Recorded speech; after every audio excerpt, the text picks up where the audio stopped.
देखिए, साहित्यिक रूप से ऑटोबायोग्राफी क्या होता है, ख़ासतौर से इंग्लिश लिटरेचर में, इस वीडियो में आज हम लोग पूरी तरह से जानेंगे। वीडियो अगरचे शॉर्ट है, बट उम्मीद है कि आपको पूरी बातें समझ में आ जाएगी। शॉर्ट सा डेफिनेशन होगा, कुछ एग्जांपल्स होंगे। तो चलिए वीडियो को स्टार्ट करते हैं। वेलकम टू इंग्लिश एजुकेटर्स, आपका इंग्लिश एजुकेटर्स पे स्वागत है। देखिए, ऑटोबायोग्राफी को हम हिंदी में बोलते हैं आत्मकथा, आत्मबीती या आत्मचरित्र। ठीक है। और क्या है ये? It is a part of literary prose, मतलब साहित्यिक गद्य का एक पार्ट है। जैसे कि और भी नावल हैं, ड्रामा है, स्टोरी, शॉर्ट स्टोरीज, नावेला, इसी तरह से बायोग्राफी, ऑटोबायोग्राफी, मेमोयर भी आते हैं। तो इसमें से आपका ऑटोबायोग्राफी है। ठीक है। और ये क्या है? Which is written by one self, जो खुद के द्वारा लिखा जाता है, उसको हम ऑटोबायोग्राफी बोलते हैं। मतलब किसी व्यक्ति के जीवन का लेखा जोखा जो उसी व्यक्ति के द्वारा लिखा गया हो, उसको हम ऑटोबायोग्राफी बोलते हैं। मतलब life history written by one self is called autobiography. ठीक है। देखिए, it is different from biography. ये बायोग्राफी से डिफरेंट होता है। क्यों डिफरेंट होता है? क्योंकि बायोग्राफी जो होता है वो किसी के जीवनी को लिखा जाता है किसी दूसरे के द्वारा।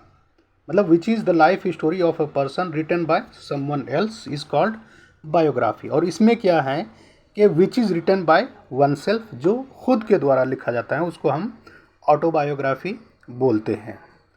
ठीक है, यहाँ तक समझ में आ गया। चलिए अब इसका ऑरिजिन देख लेते हैं, ये कि इसका ऑरिजिन कहाँ से है। देखिए, derive from the ancient Greek, मतलब एंशियंट ग्रीक से लिया गया है इसको, ऑटोबायोग्राफी को। तो इसको वर्ड विच्छेद करते हैं। ऑटो का मतलब होता है सेल्फ, प्लस बायोस का मतलब होता है लाइफ, प्लस ग्राफन का मतलब होता है टू राइट।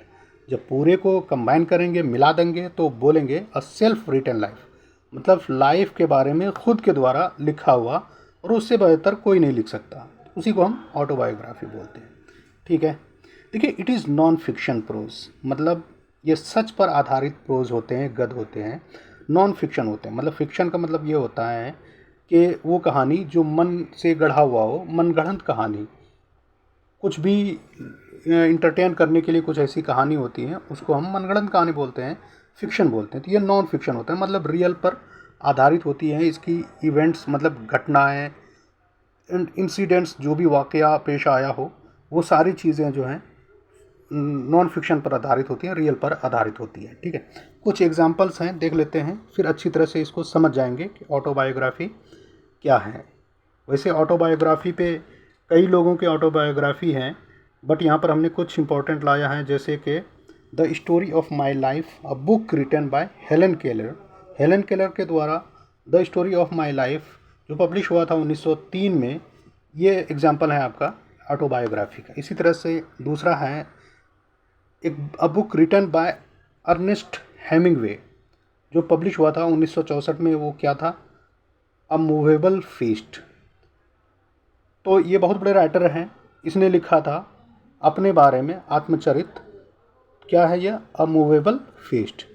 और तीसरा एग्जाम्पल, फाइनल एग्जाम्पल देख लेते हैं, लॉन्ग वॉक टू फ्रीडम। ये नेल्सन मंडेला, जो फ्रीडम फाइटर थे, उनके द्वारा लिखा गया था, पब्लिश हुआ था 1994 में। इसी तरह से आपके बहुत सारे एग्जाम्पल्स मिलेंगे ऑटोबायोग्राफीज़ के, जैसे कि एडोल्फ हिटलर के द्वारा 1925 में लिखा गया था मीन कैम्फ, मतलब इंग्लिश में माई स्ट्रगल। ये भी ऑटोबायोग्राफी है। तो उम्मीद है आपने ऑटोबायोग्राफी को हिंदी और इंग्लिश में लिटरेचर को मद्देनज़र रखते हुए आपने अच्छी तरह से समझ लिया है। Thanks for watching English educator desk.